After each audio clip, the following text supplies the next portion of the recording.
Teresa Baker. I immediately wanted to learn about the history here in Nevada County. The people that I've learned about, including Mr. Johnson, is part of the reason I'm here today to talk about this amazing human being and all that he accomplished in his lifetime. And thanks to the people from Truckee, his story continues to be told today. And that's the importance of this work, it's storytelling, so that we can have a better understanding of how we all fit into these different slots of history.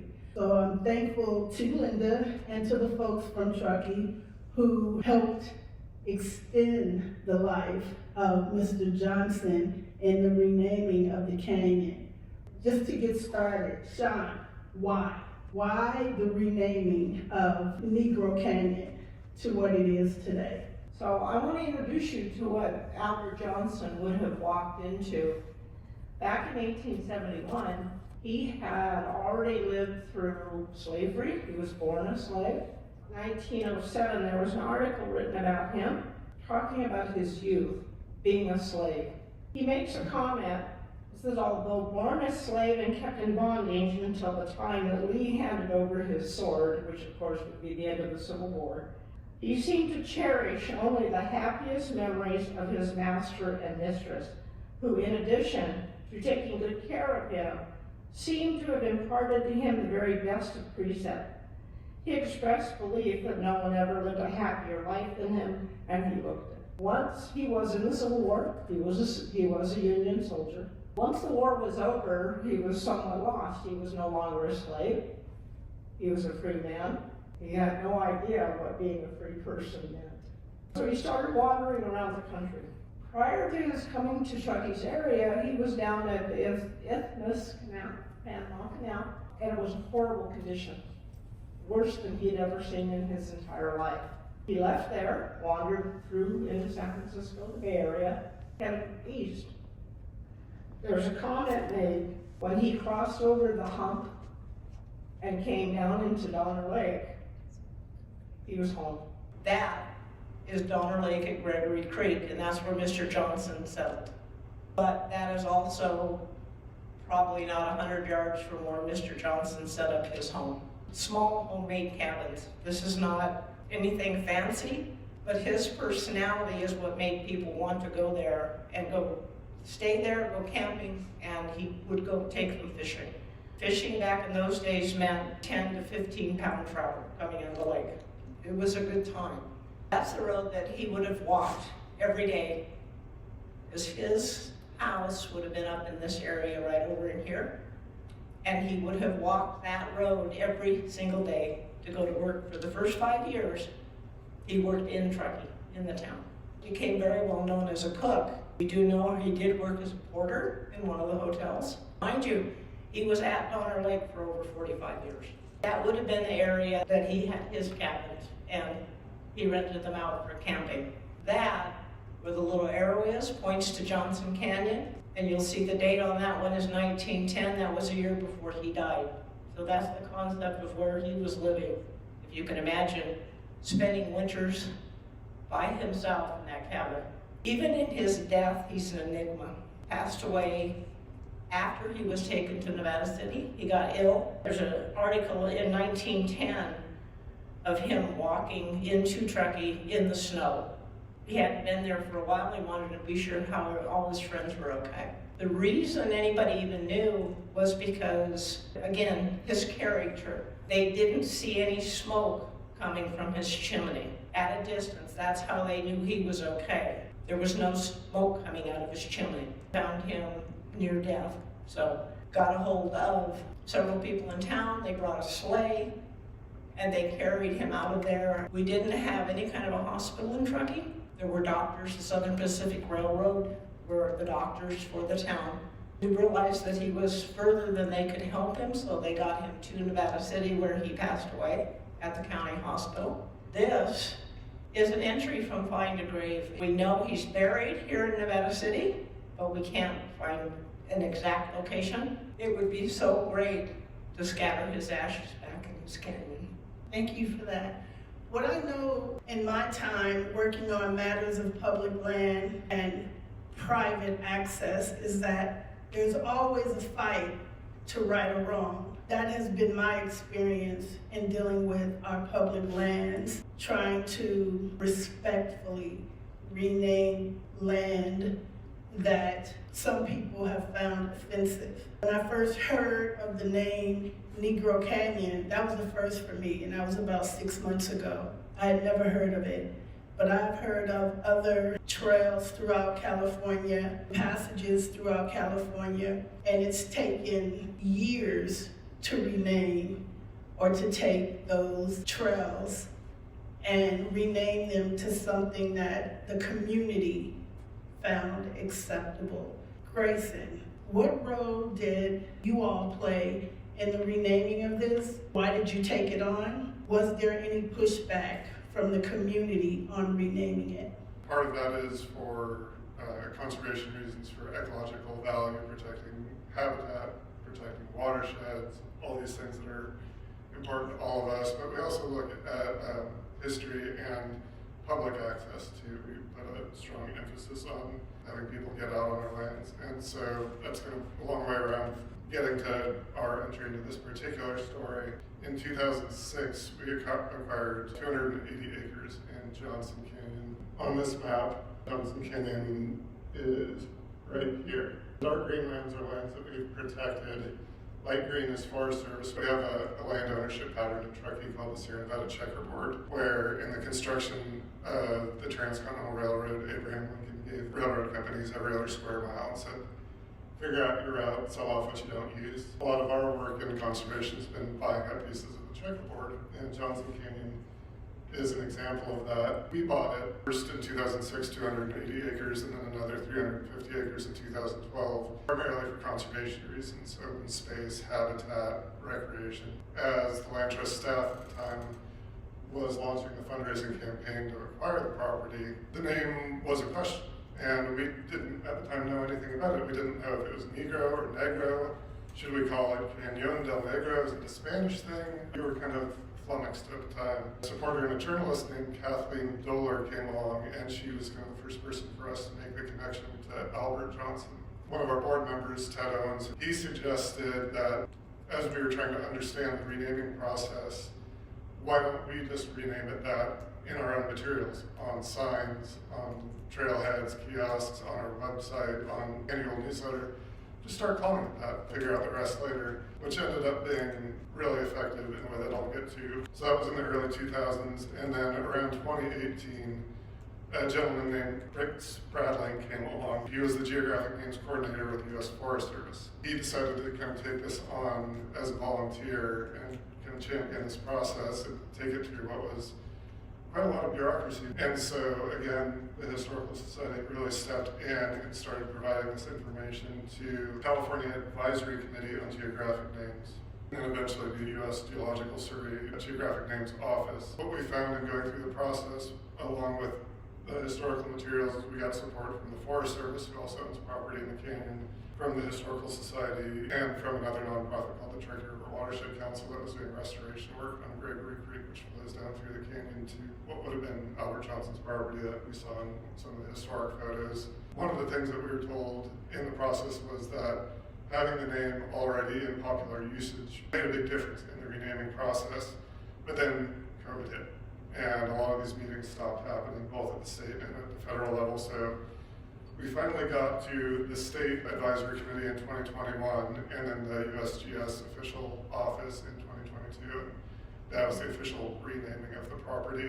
As part of our work for public access and recreation, we have a trail that runs up from Donner Lake Interchange off of Interstate 80 up into the canyon, and this is our trailhead kiosk.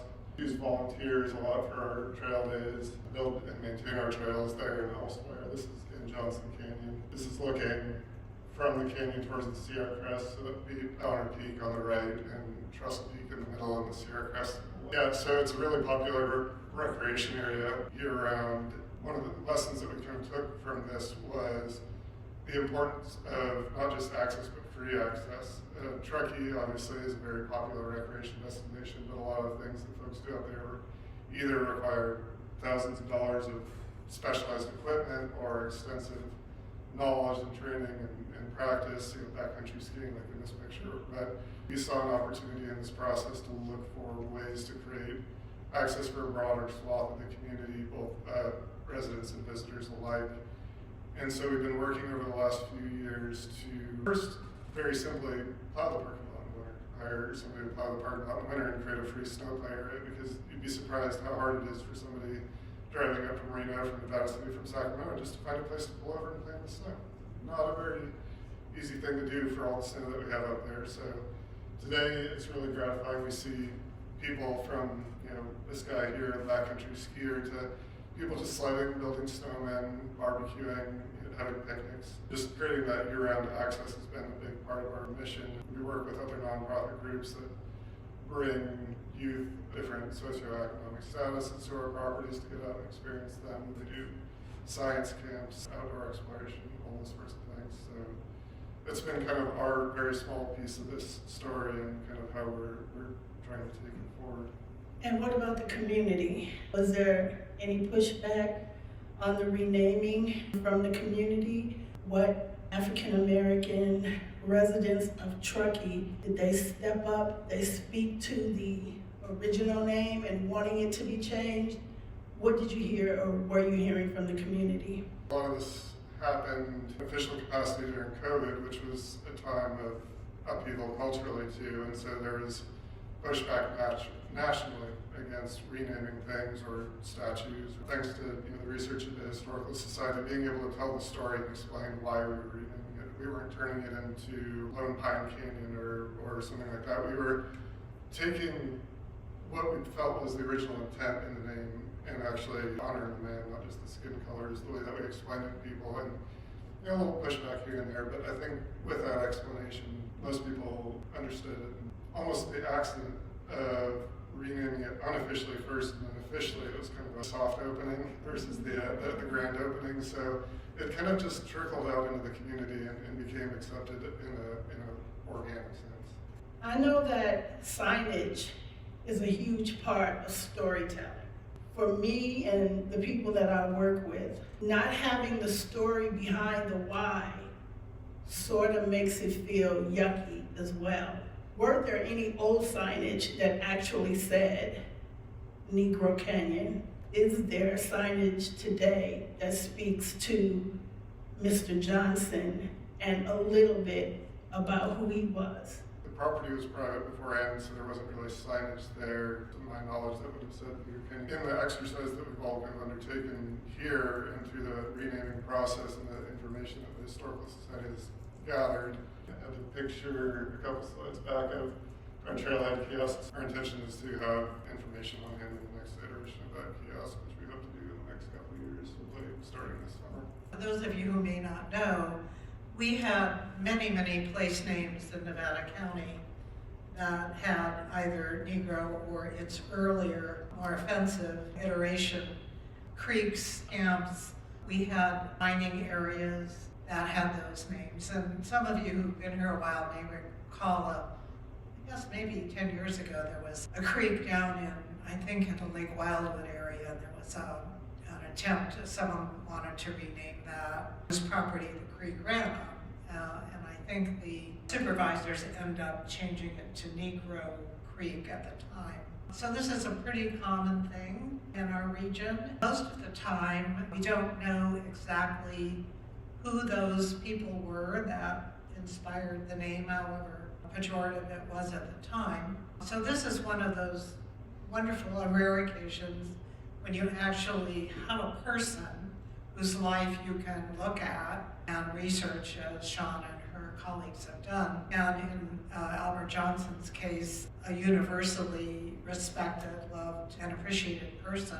One of the things that I am doing in my work is, as I identify individuals, African Americans that lived in our county, at some point I'd like to go back and revisit the place names that we know existed and see if I can figure out whether we can actually identify any of the actual people and then talk a bit about their stories. So that's sort of on my to-do list. But just to say, it was extremely common, and You Bet, down by Lake Wildwood, up between Rough and Ready and Newtown. There's places all over the county that have those kind of place names. Greyson, this is a question for you. You mentioned Trestle Peak. We have the very first slide in this presentation here, top right. And then I also have another one where it's called Crested Peak, when the railroad was building the railroad around that peak. So I'm just curious where you found Trestle Peak. In the community, I guess. I've always known it as an unofficial name, but never known a better name to call it by, so it's interesting to hear about bollards. But I think that goes to along the lines of the naming. We go back as far as we can go back in the story. It's confusing on occasion because they aren't calling it what we call it today. Part of maybe renaming something because it's named something that's uncomfortable. I tend to look at history, good, bad, and ugly. We need to pay attention to it. If something's named because after somebody that we found out pieces of their history that makes everybody uncomfortable, we can't bury that. History is harsh, but we should never bury it. We should learn from it. If there's something, a name of something that was uncomfortable, as in this case, no one knew why it was named that. But if it's named after someone who has a harsh history, I think the whole story needs to be told. Maybe rechange a site for something that happened in its history, but don't bury the people who were involved. We have to learn from history. And if we don't, we're going to repeat it. It's also important to know, if we can, build the stories, if we can find out the names. Why was it named this? Railroad named Crested Peak because that's where some of the snow sheds were.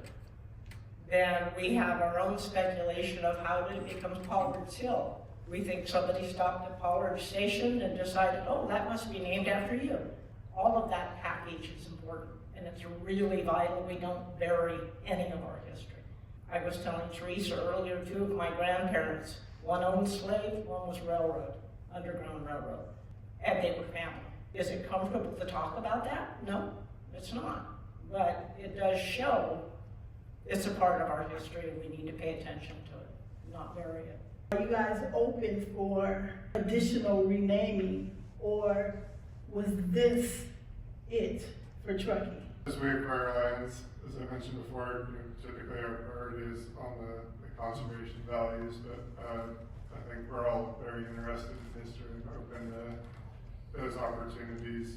We're still learning about another one of our properties to the north, Weber Lake, which was on the Hennis-Pass wagon route, and learning about the figures that were there and trying to come up with interpretation and signage that goes with that. So yeah, I would hope any organization like us that owns property like this would be open to this conversation.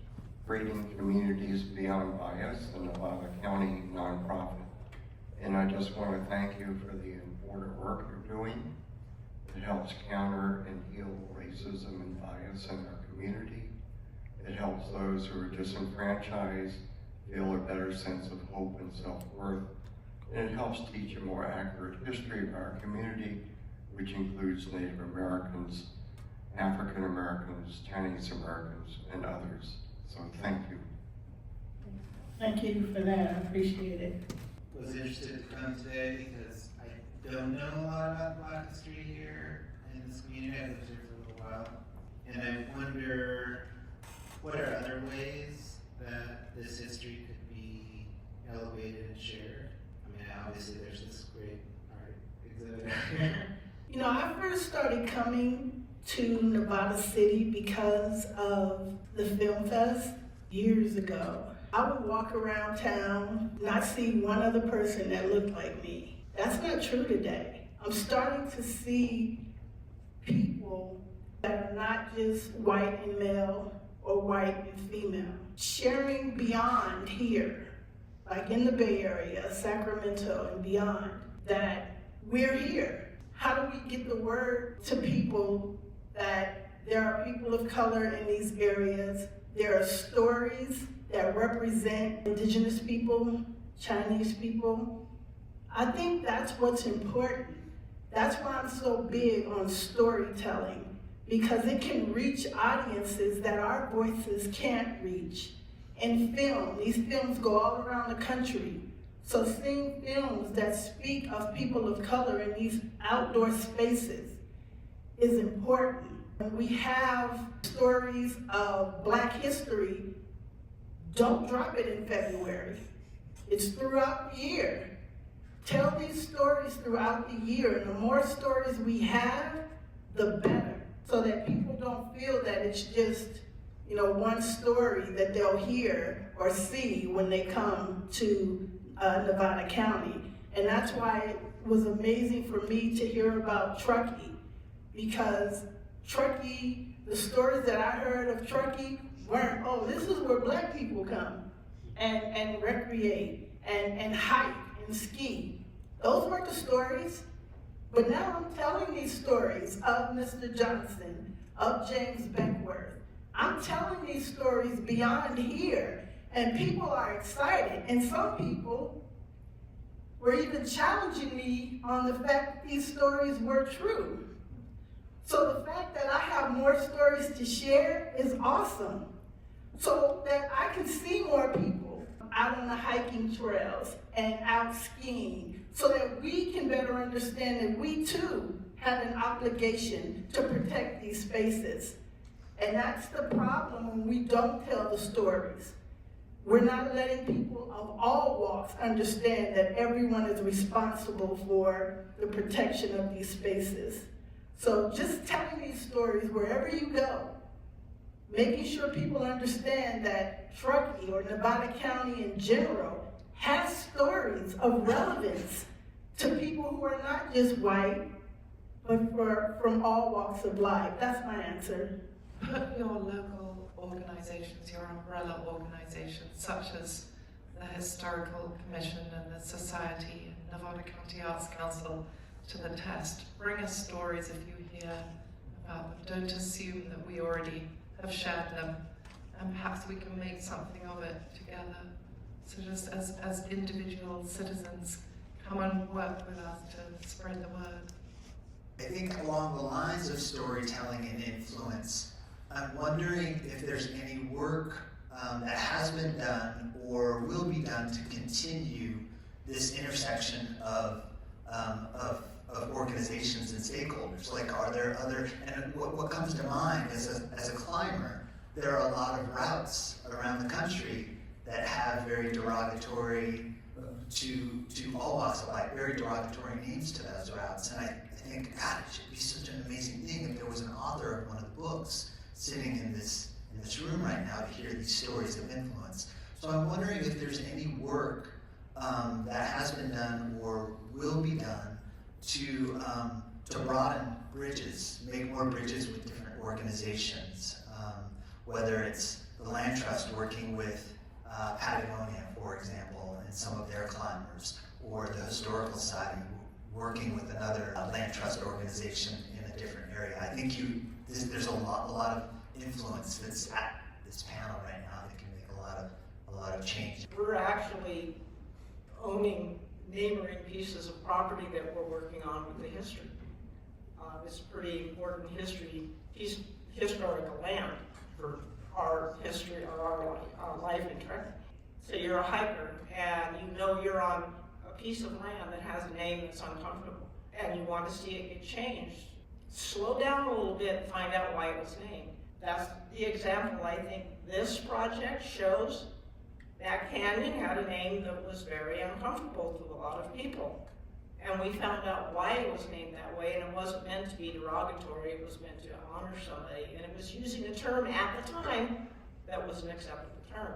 You bring it to someone's attention, and then we try to find out why it was named that. My perfect example, Johnson Canyon. Right next to it is Billy Knapp Canyon, and I've been working on that request for probably 3 months now, trying to figure out who's Billy Knapp. Why is it named Billy Knapp? I know it goes back to at least before Johnson Canyon. Who is he? What if I find out that he was a serial killer? Then we might want to move his name. We might want to change that or try to.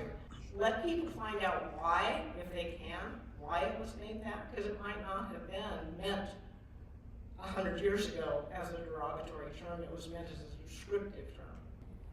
I just wanted to thank you for bringing this panel here, and I'm super inspired by his story and the work you must have had to do to find it. You had to dig through artifacts to find all this, so I just have a deeper appreciation for this man, and I've never been to Johnson Canyon or when it was Negro Canyon, and I'm inspired now to go, and just the value of your storytelling is just, and how emotional you get, it just makes me emotional. And I just really appreciate the work that was done to change the name. It's just so, I don't know, it's just powerful. The more history that's unhidden, all too often we want to hide the ugly, but it's the ugly that gets me to thinking on how we as a collective can come together and do this work around environmental protection and making sure people from underrepresented communities are out on these trails, exploring and adventuring and learning. So thank you all for attending.